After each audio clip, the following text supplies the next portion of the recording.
I had my first marriage many years ago. Had 3 children from that marriage, and a 4th one, and that marriage fell apart. And yes, I moved on, and I'm married to somebody I always knew. Someone you always knew? Yes, I dated him in before. That is from when? That is from when? when I was at University of Cape Town. I saw a very simple and sweet wedding. How did you get to organize this? Considering that you are a legislator, you are also raising up kids and you have other businesses you're running. How did you manage to do this? I have friends who do that. I've got my 2 friends, Nelly and Millie. I call them my fixers. They are my Olivia Pope. So when I want to organize something, they organize. And I have the same event organizer from the beginning. But that is just for the Kenyan part. We had a traditional wedding here in Kenya. Then I had a white wedding in Cape Town. And then later had a small celebration here in Kenya for my cousins and relatives who didn't come to Cape Town. How do you balance between family, yourself? I know you have at least teenage kids. How do you balance that? And I know now being the deputy speaker, there is a lot for you in the back. I think, you know what I tell people, there's no magic about it. It will balance. I always say, think of our grandmothers and great-grandmothers. Think of a picture of any African woman. She has water on her head, a child in her stomach, another one on her back, and she's still shaking people's hands. Yes. So women, African women are phenomenal. So it didn't start with me. Women have been doing it all their lives. Women have been balancing work and raising families. If you were to go back to time, what is that one thing you would change? I think I would be a more confident Gladys.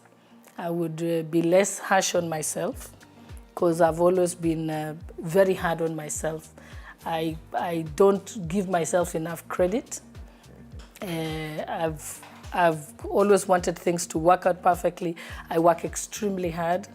So those are some of the things I would teach myself. But I also look back at my experience at the judiciary. One of the lessons I learned is when you go into an organization, it's very important to understand the people. Because my assumption when I went to the judiciary is that they wanted this earth-shaking transformation that I was dreaming about. But that was just me. Not everybody in the organization wanted to do it. So I'll tell people that I think that's one of the regrets I have with the judiciary is I should have sat down and thought for a minute. Do they want this transformation? This is Sauti Mzalendo celebrity page. Hold up, Kenya. Deputy Speaker Gladys Boss Shollei just shook the entire timeline with a confession that's straight out of a romantic movie. In an eye-popping revelation, Mama Boss dropped the mic. She met her current Mzungu husband, nail on, long before she even married her ex, Sam Shollei. Yes, fam. Before the wedding, before the kids, before the headlines, there was Nail. According to Gladys, she first crossed paths with Nail way back in her university days in Cape Town. They shared a spark, a connection, but life took its course, and she went on to marry someone else. Years passed, life happened, but guess what? True love doesn't die. It waits.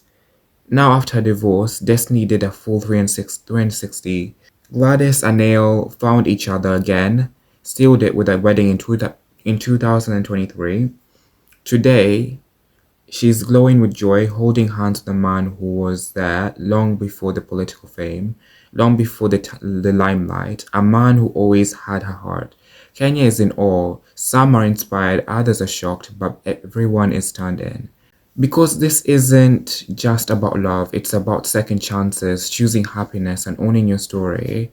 Without apology, Gladys Shollei isn't just making boss moves in parliament. She's showing us how to boss up in love too, period. Congratulations, Mama. Here at Sauti Mzalendo, we're happy for you.